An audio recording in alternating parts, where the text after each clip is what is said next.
Minggu ni short sikit lah. Sebab macam korang tengok, ada kursi baru. Semangat dah sikit nak buat video. Duduk pun selesa. Tangan boleh letak kat tepi ni lah. Maksudnya, aku tak boleh nak berhenti buat video. Cerita pasal player yang dah pencen. Cerita pasal player yang masih main lagi. Sejak Pep Guardiola sampai kat Man City lebih kurang 10 tahun lepas. Macam-macam trofi yang dia dah dapat. Dalam tempoh tu juga, kalau kita sebut nama Man City dan juga Guardiola, kita akan ingat beberapa nama. Kevin De Bruyne, rasanya sampai hari ni, still lagi tak ada orang yang boleh capai dia punya tahap kreativiti waktu dekat City. Kalau Sergio Aguero pula, Pep ni pernah cakap yang City forever takkan boleh cari pengganti striker Argentina tu. Walaupun sekarang ni kita tahu City dah pun ada Erling Haaland. Tapi tu nama-nama yang besar. Ada juga yang underrated dekat City tu. David Silva, Yaya Toure, even bagi aku Raheem Sterling pun underrated juga waktu dia dekat City tu. Minggu ni aku nak borak pasal ex-player Man City. Aku rasa season lepas bila dia tinggalkan City, memang obvious nampak City tu struggle. Walaupun ikut logik, City dah untung besar waktu jual dia dulu. By the way, kalau aku jadi dia lah, aku puas hati sekarang. Dah main untuk rival club yang pernah reject kau dulu. Siap skor 2 gol pula itu. Puas hati yo. Julian Alvarez ni umur baru 25 tahun. Walaupun baru main 3 klub untuk senior career, semua achievement dia dah rasa. Macam-macam trofi dia dah dapat. So far, luck dia dengan Atletico Madrid je yang belum ada lagi. Waktu dia dengan River Plate, awal-awal join first team dia dah rasa Copa Libertadores. And then musim seterusnya, dia perform and tolong team dapat Copa and Super Copa Argentina, Trofeo de Campeones, and paling besar, Liga Primera Argentina. Dalam tempoh 2 tahun terakhir, kat situ. Dengan City, rasanya korang dah cukup tahu kot. Tempoh 2 tahun dia dekat situ, cukup solid. Musim 22-23 pun memang still jadi period terbaik Pep Guardiola sepanjang dia jadi manager untuk City. Menang treble untuk musim tu, and untuk Alvarez, walaupun tu musim pertama dengan City, 20 gol contribution memang cukup untuk buktikan yang dia ni bukan budak mentah yang datang dari benua Amerika Selatan. Tapi cerita dia, apa asal-usul dia ni? 25 tahun lepas, waktu 31 Januari, pasangan Gustavo Alvarez dan juga Mariana Alvarez dah pun menyambut kelahiran anak kedua dalam family, which is Julian. Sebelum tu, Mariana dah pun lahirkan anak sulung, Rafael. And Agu Alvarez pula menyusul jadi anak ketiga. Family Alvarez ni bukanlah orang kaya, tapi bukan juga orang yang susah untuk satu keluarga ke Argentina. As main provider dalam family, ayah dia dulu bekerja as pemandu lori. And Mariana pula jadikan sekolah tadika as sumber pendapatan. Dia jadi cikgu yang handle budak dalam umur 4 hingga 7 tahun. Bila tengok balik cerita pasal Alvarez ni, ada yang confused. Maksud aku, contoh macam Alexis McAllister. Dia memang asal Argentina, tapi origin family dia datang daripada Scotland. Untuk Julian Alvarez pula, lain sikit. Walaupun ada yang cakap Julian Alvarez ni ada kena-mengena dengan bangsa Sepanyol, tapi keluarga dia memang lama menetap kat Calcin, satu kawasan yang terletak dalam bandar Cordoba dekat Argentina. Sejak kecil, memang Alvarez membesar kat situ dengan 2 lagi adik-beradik dia. Dari segi pendidikan, Alvarez start dengan Rivera Inducted Primary School. Waktu tu, dia ni seorang student yang tak banyak cakap, tapi selalu deliver dalam apa yang dia buat. Selain tu, dia juga selalu jadi kesayangan cikgu sebab selalu volunteer untuk bantu kawan-kawan yang lain. Senang cakap, kecil-kecil, kawan ni dah pandai assist. Dia tolong kawan banyak, cikgu pun sayang. Dalam bola sepak, dari kecil memang Alvarez ni dah pasang angan-angan nak main World Cup untuk Argentina, and at the same time, nak main dengan Lionel Messi. And sebagai mak bapak, Mariana dengan Gustavo memang daripada awal dah bagi support untuk dia. Tengok anak memang ada minat, Alvarez pun dihantar untuk join Futura Estelita Soccer School. Dekat situ, dia jumpa dengan pengasas klub, Hugo Rafael Varas. Hugo ni memang ada hubungan yang baik dengan klub Atletico Calcin. Dan dalam masa sama, dia memang sentiasa pantau progres Alvarez kat situ. Sebab tu, masa Julian umur 7 tahun, Hugo sanggup personally call parents dia and convince untuk anak dia orang ni pergi klub yang lebih besar. Walaupun dia sendiri terpaksa lepaskan budak ni. Bila dia pindah pergi Atletico Calcin, Alvarez ni cuma perlukan beberapa minggu je untuk settle down. Tapi, benda ni semua takkan dapat kalau dia gerak seorang-seorang. Maksudnya, waktu tinggalkan akademi lama and join tim baru, bukan setakat dia je yang pindah. Tapi, Hugo ni tadi pun ikut sama juga. Sebab nak make sure dia betul-betul dapat fulfill potential yang Alvarez ada.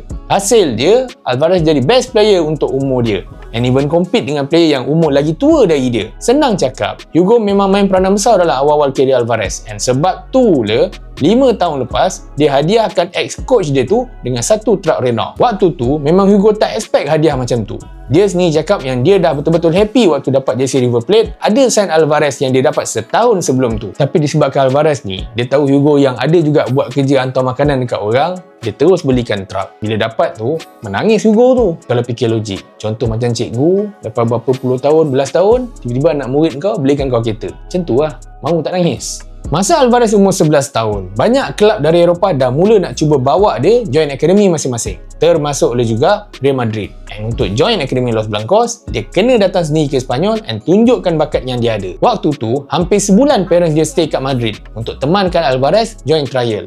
Dalam tempoh tu juga, dia sempat join Spanish Football Kids Championship and perform dengan elok. Ada score goals, ada juga create assist. Sebab tu, Florentino Perez pun impress dengan dia.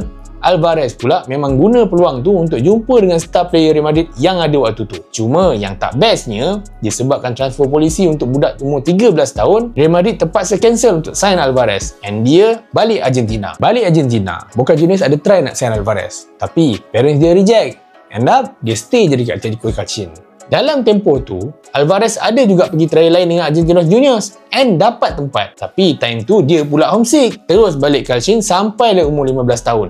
Bila dia dah jadi top scorer untuk Liga Independiente di football tournament. Tapi, lepas dah banyak klub cuba nak tarik dia, last sekali dia pilih untuk pergi River Plate. Ada dua sebab kenapa dia buat pilihan tu. Satu, sebab dia memang minat River Plate. Second, colour jersey River Plate tu sama dengan jersey waktu dekat Calcin dulu. Waktu dekat Buenos Aires, Alvarez memang betul-betul perform. Sampai manager River Plate waktu tu, Marcelo Gallardo, betul-betul berkenan dengan dia. Tapi jangan confuse, ni tempoh yang pertama Gallardo dekat River Plate. Lepas tu dia pergi Etihad, and then dia balik River Plate sampai sekarang. Sepanjang dia dekat River Plate, progress Alvarez memang konsisten tak kira dari akademi sampai ke first team. Tahap konsisten dia tu, sampai masa umur 18 tahun, dia tak ada pun dalam national team Argentina. Tapi, dapat peluang untuk join training dengan senior player yang lain.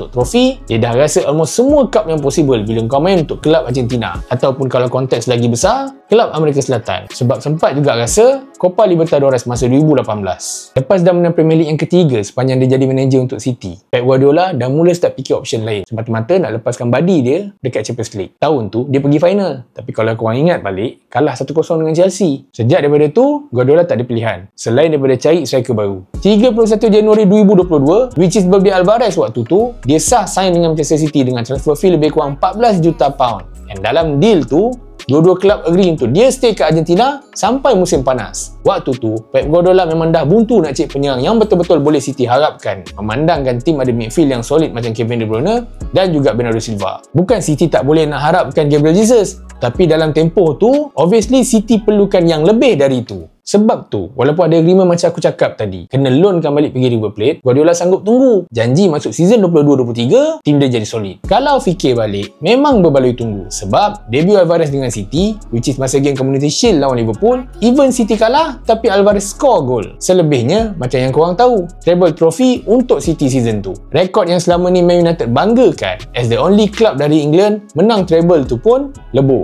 Dengan City, sebenarnya Alvarez memang konsisten. Walaupun ramai yang cakap dia banyak kena shadow dengan Erling Haaland, tapi realitinya, Alvarez punya sumbangan untuk tim cukup besar. 2 season dengan City, tak pernah kurang daripada 20 dia punya goal contribution. Sebab tu, bila tiba-tiba keluar news yang Alvarez pindah pergi Atletico Madrid, rasanya rata-rata fans Man City boleh faham situation tu. Memang City perlu ke Alvarez. Tapi dengan bid 82 juta pound, which is departure paling tinggi dalam sejarah City, benda tu memang menguntungkan dua-dua kelab. And untuk Atletico pula pun, sama juga. Win-win situation. Investment yang Atletico buat waktu tu memang berbaloi. Walaupun so far, Alvarez belum dapat hadiahkan trofi untuk Diego Simeone. Musim lepas je, 29 gol dia skor. Tambah pula dengan 7 assist. Cuma nasib tak baik. Untuk musim 24-25, dia dengan Alexander Solos je yang hit double digit untuk gol.